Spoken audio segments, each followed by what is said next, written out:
Você sabe quando foi a primeira vez que foi o registro de um OVNI, de um objeto voador não identificado? Este é o programa inicial do O Papo É.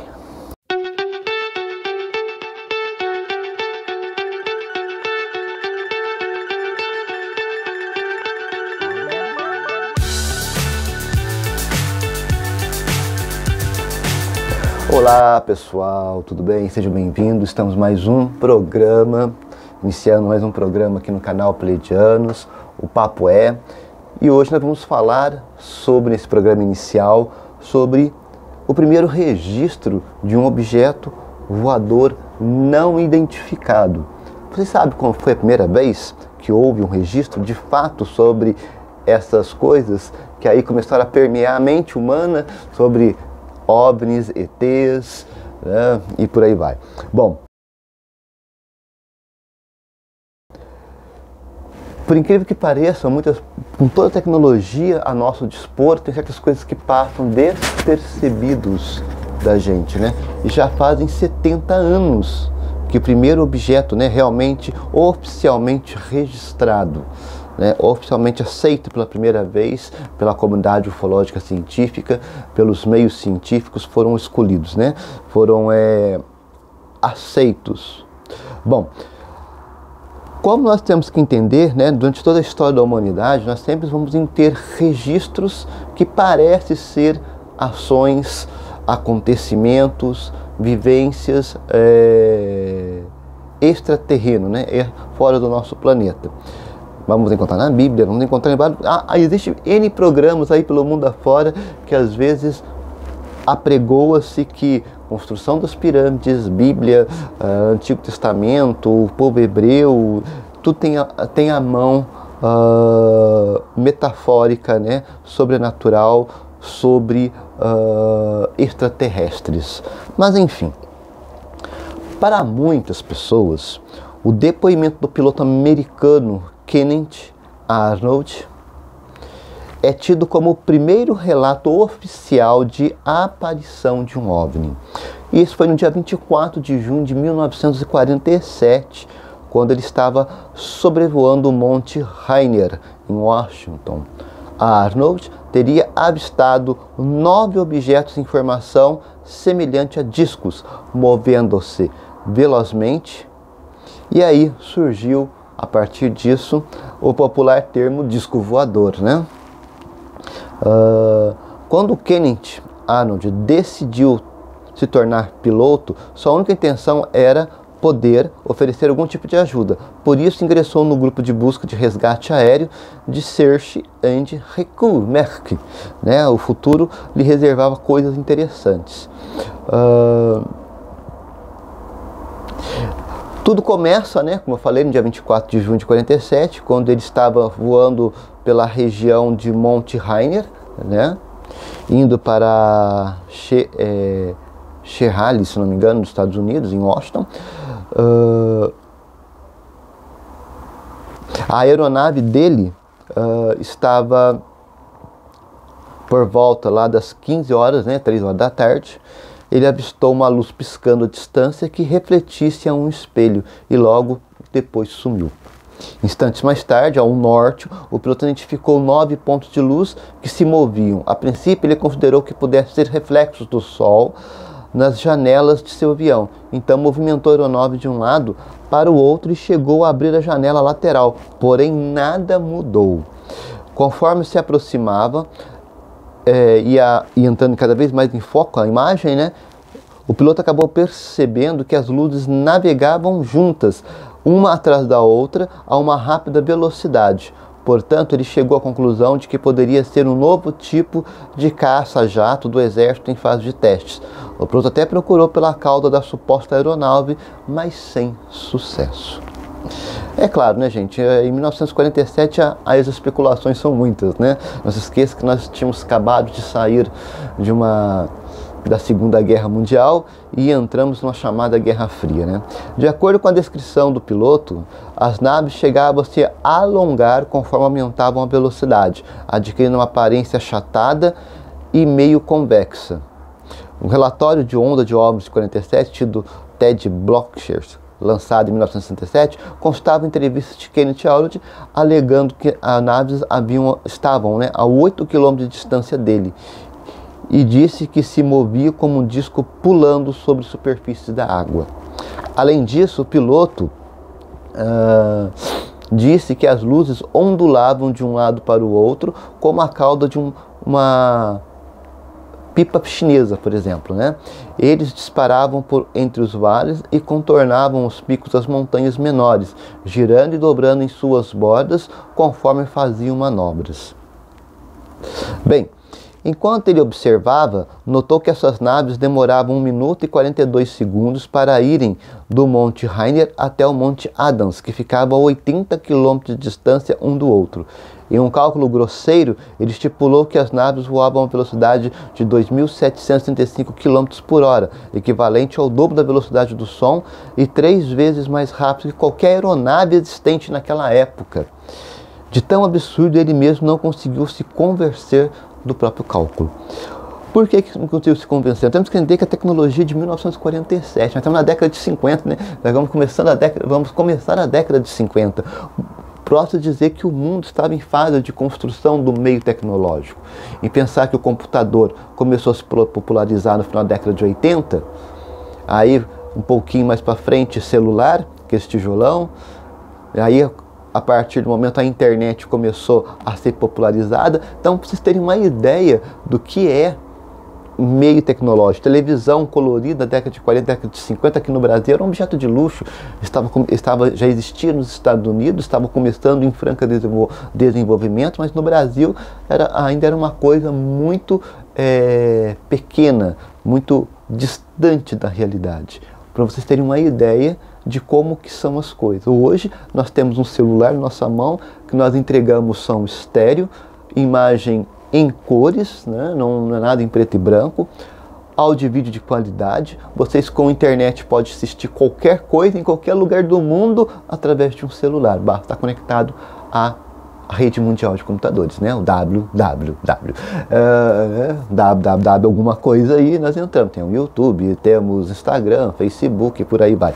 E outros meios, né, de comunicação próprio. Então vocês começam a observar o quão distante era essa tecnologia da época e ver um piloto de cara com um objeto voador voando a 2.735 km de distância, de km por hora. Então fazia as coisas em questão de minutos, que para eles, para a tecnologia da época, era uma coisa realmente impossível, né? 3 vezes equivalente ao dobro da velocidade do som e 3 vezes mais rápido que qualquer aeronave da época. É um negócio meio maluco mesmo, né? Deixar qualquer um meio pneu, né? Assim, gente, será que eu tô bem? Será que eu tomei meu remédio direito, né? Vou empilotar, será que tá tudo certo? Será que eu tô enxergando direito, né? Você começa a questionar, porque nada mais, nada menos são coisas que, a grosso modo, seria inviável. O fenômeno todo demorou um pouco mais de 2 minutos, até que as naves desaparecessem de sua velocidade, né, supersônica em direção a Oregon. Embora tivesse em mente que poderia ser um voo de teste de uma tecnologia extremamente avançada, Kenneth não conseguiu abandonar a sensação estranha de que o episódio acabou lhe causando. Impressionado, às 16 horas, Kenneth pousou em Yakima e contou que havia testemunhado para Al-Baster. Logo depois viajou para Pendleton, no Oregon, para um espetáculo aéreo, e esse foi o tempo de sua história se espalhar rapidamente pela comunidade de pilotos. Ninguém debochou de seu avistamento, muito pelo contrário. Os amigos e as pessoas incentivaram o piloto a levar seu relato para o exército e para a imprensa. Kenneth não precisou fazer nada. Foi convocado para comparecer ao escritório do jornal East Oregonian, né, no dia seguinte para dar mais detalhes de sua história. Em 25 de junho de 47, ele usou pela primeira vez a palavra objetos voadores e não identificados para um repórter. Em momento algum, o entrevistador desconfiou das palavras do homem. principalmente porque ele era muito seguro em suas palavras, descrevendo tudo com mínimos detalhes e indo e voltando em sua narração sem se contradizer. Além disso, o relato de Kennedy foi corroborado com o relatório das Forças Armadas Aéreas de Inteligência, datado no mesmo dia, no dia 24 de junho, em que um garimpeiro chamado Fred Johnson teria enviado uma carta alegando ter visto 6 objetos voadores perto do Monte Rainier, que viajava muito rápido e desregulavam sua bússola. Ironicamente, a Força Aérea arquivou apenas este relato e não de Kennedy, embora servisse como uma continuação para o que o garimpeiro havia visto. Então, quer dizer, você acaba agora tendo uma outra visão de uma outra pessoa totalmente fora do contexto, não é piloto de nada, é um garimpeiro que enxerga a mesma coisa que o piloto enxergou através da aeronave. O negócio já mudou de figura, né? Já começa a ficar mais sério. E aí nós entramos no que nós chamamos, que muitos chamaram de pandemia dos OVNIs, né? Porque essa palavra agora entrou na moda, né? Seres extraterrestres estarem realizando visitas ao planeta em naves espaciais avançadas foi algo que movimentou governos no início da Guerra Fria, mexeu com a cabeça das pessoas com assuntos sobrenaturais, resgatou o sentimento do arrebatamento cristão e também da possibilidade de colonização. Com a repercussão do relato, o impacto positivo na vida de Kennedy foi a quantidade de cartas que recebeu de pessoas de várias partes do país, desfiando sua teoria e tecendo interpretações, o que o incentivou a comprar uma máquina fotográfica para não perder mais nenhum avistamento. Contudo, não demorou muito para que ele passasse a desfrutar de um lado ruim da fama. Primeiro, ele sofreu com os detalhes distorcidos adicionados por um editor em uma das entrevistas que deu. Ele nunca teria dito disco voador. Por exemplo, ele argumentou que essas palavras foram mal entendidas pelo jornalista enquanto descrevia o formato que as luzes adquiriam enquanto se deslocavam. O piloto deixou claro que as naves se assemelhavam a pratos e discos, e não que este fato possuíam este formato. A essa altura, Kennedy já havia se transformado em uma espécie de vidente e também símbolo de agouro. Em certa ocasião, um pastor conseguiu ligar para sua casa e dizer que os objetos que ele viu eram arautos do juízo final, e que por isso ele já estava preparando sua congregação para o fim do mundo. Em outro caso, uma garçonete de um café em Pendleton saiu correndo e gritando: lá estava aquele que viu os homens de Marte e que ele faria alguma coisa às crianças. Esse tipo de situação assombrou por diversas vezes, por isso ele nunca mais teve paz. Os Estados Unidos foram infestados por uma pandemia de avistamentos, que só foi aumentando enquanto o assunto de OVNIs era requentado pela mídia. As pessoas que escreviam para os jornais de todo o país descreviam sempre terem visto objetos em forma de discos. Só nos últimos 6 meses de 1947, Ted Blaster coletou mais de 853 histórias de avistamentos em seu relato. No final das contas, foi como uma matéria de Houston Chronicle apontou: as pessoas queriam tanto ver algo no céu que enxergavam o que não havia. Essa obsessão midiática e social, porém, não impediu que as Forças Armadas dos Estados Unidos dessem início ao projeto Sinal, focado em um processo ultra secreto de investigação de OVNIs.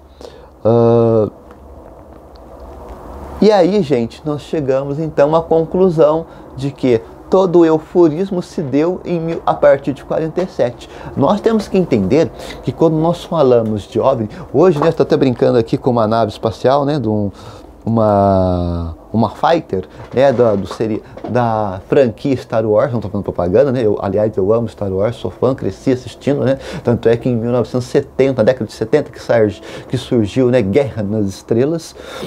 Tamanho sucesso, tudo isso por causa do que é alimentado justamente por causa desse euforismo, gente, de aeronaves. E de lá para cá, quantos filmes, quantos seriados nós nós assistimos, vemos sobre objetos voadores, né, extraterrestres, seres de outras galáxias, outras dimensões, outras civilizações. Tudo isso começou a partir desse avistamento deste cara, deste piloto, a partir de 1947, porque aí tem uma pessoa que viu, lúcida, outra pessoa, né, que era o garimpeiro, fora de um contexto, totalmente fora de um contexto de aviação, e viu as mesmas coisas. Antes disso, deve ter tido outros tipos de manifestações? Certamente, certamente. O problema é que não tem registro. Se não tem registro, ela fica na especulação. Por que o dele passou a não ser só especulado? Porque havia uma pessoa. Se havia uma pessoa lúcida, uma pessoa de credibilidade, me aparece uma outra pessoa que não tem nada a ver com o segmento e diz exatamente a mesma coisa. Depois, os registros, né, de aeronaves constataram objetos estranhos, e a partir dali começa a desfraudar essa pandemia de OVNIs, né? Essa pandemia de OVNIs, ela é interessante nós entendermos o seguinte: por que essas coisas, muitas das vezes, ela é tão chamativo? Tudo aquilo que foge daquilo que eu vejo, daquilo que eu posso sentir e daquilo que eu posso tocar, fica no imaginário. Se fica no imaginário, ele é suscetível, gente, a N interpretações, a N situações. É igual a questão das divindades. Nós temos o outro programa, né, o programa Mitologar. Vocês já viram, nós estamos aí mais de um ano com o programa, e eu creio que também no canal Pleiadianos Ariel debateu muito sobre essa questão. O que é o extracorpóreo, que é fora do corpo, fora da mente, né? Essa questão da espiritualidade, da divindade, dos seres são coisas que estão na mente. Se existem ou não, nós estamos estudando. Há pessoas que veementemente diz que passou por experiências de contatos com extraterrestres. Estamos estudando, tem livros, esses livros viraram séries, que viraram filmes, mas também nós temos um outro tipo de fenômeno que se estabeleceu nos últimos anos, principalmente, sobretudo aqui no Brasil, que é aquela questão das mídias sociais, né, como o YouTube, por exemplo, em que as pessoas se apropriaram dessa identidade extraterrena, dessas coisas de ET, de OVNI, para se beneficiar. E esse auto-beneficiamento está chegando a uma loucura. O que é loucura? Gente, só vocês observarem a quantidade de canal que as pessoas falam que recebe isso, recebe aquilo, recebe... Eu estava observando que recebe ET de tudo quanto é jeito. Tem gente que recebe Jesus, Maria, José, São Pedro, São Paulo, o Dom Pedro I, Dom Pedro II, a rainha, até a rainha da Inglaterra já tá baixando na cabeça de alguém. Então nós tornamos isso algo sério, algo factual, numa anedota, numa mentira, numa presepada, numa safadeza. E tem gente que acredita. Por quê? Porque existe verdades que foi enxertada com muita mentira, com muita manipulação. E aí eu distorço a verdade, enxerto coisas da minha cabeça, do meu entendimento, manipulo aquilo e devolvo para vocês. Então o que acontece? Hoje nós estamos numa situação que nós temos que pensar que... Como que eu vou saber o que é verdade e o que não é agora diante de uma situação dessa? Como que eu vou saber até que ponto isso é verdadeiro? Aí a questão de observar o que está por é o contexto. O que a pessoa está falando, o que ela está acreditando através de uma identidade, apregoado a um ser que você não vê, que você não pode conversar com ela, porque muitas vezes é a exclusividade daquela pessoa que está falando com você, pelo canal, né? E o significado. O significado, bom, até hoje, né, acompanhando o canal Pleiadiano junto com o Ariel, dentro dessas questões de montar cenário, editar vídeo, botar música, que essas partes que a gente faz, né? Porque o conhecedor é ele, né? O aprofundador das coisas são ele. você começa a desconfiar, porque como é que pode ser extraterrestre se meter em política, se meter em vacina, se meter, apontar salvadores da pátria, pseudo-salvadores da pátria? Até que ponto isso é manipulação humana? Até que ponto isto realmente é algo vindo de fora? Nós temos que observar o contexto. O contexto diz tudo. O que é o contexto? Olha o cenário ao seu redor, olha as coisas que estão acontecendo na sua vida, olha a mídia, olha a televisão, olha a internet, veja o que está circulando e como as pessoas estão manobrando, utilizando desses acontecimentos para trazer a informação. Quase sempre nós vamos descobrir que existe aproveitamento de certas histerias de momento para lucro pessoal. E aí vale ET, vale Jesus, vale Maria, vale Exu não sei das quantas, vale tudo. Vale tudo. Por quê? Porque eu quero lucrar. E o lucrar não entende a palavra limites. Lucro não tem limites. É igual quando as pessoas questionam um bilionário. Lembra no programa Mitologar? Para que serve um bilionário? Até hoje deve ficar assim um ponto de interrogação na cabeça das pessoas, pensando, para que serve um bilionário na minha vida, na minha cidade, no meu país, no meu mundo? O cara tem bilhões, e aí o que ele faz de bom para o mundo? Nada. De mal, tudo, mas de bom, nada. Tá aí o Elon Mosquito aí, como dizem, né? O Elon Mosquito fazendo merda na internet aí. Nós temos que entender que nós temos que compreender as nuances da vida, as coisas que circulam a nossa vida, para entendermos de fato o que é e o que não é. De qualquer forma, esse piloto, né, em 1947, ele começou esta intrigante aventura sobre objetos voadores não identificados. E através dele, a ufologia científica começa a se debruçar mais seriamente, porque a partir dessa década para frente, muitos avistamentos passaram a ser registrados, muitos depoimentos passaram a ser coletados, muitas marcas, objetos, acontecimentos foram registrados e a ufologia tem estudado, tem trabalhado e tem uma dura e árduo desafio, que é a comprovação de realmente de extraterrestres, de naves espaciais e de que nós não somos os únicos isolados neste infinito universo. Bom, tudo que eu sei é que no momento existe Star Wars, né? Já deu até vontade de assistir. Vou lá ver o Darth Vader dar lá umas cacetadas num povo lá. E vamos ficando por aqui. Até o nosso próximo programa aqui no canal Pleiadianos. Um forte abraço a todos.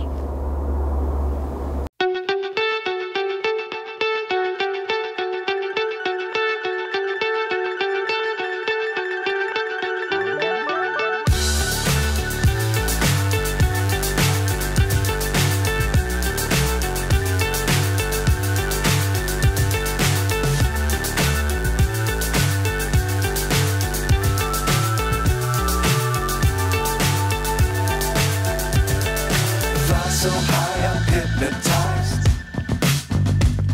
What's up is down, what's left is right. Chasing stars and holding you. I can't see the end, but we'll see.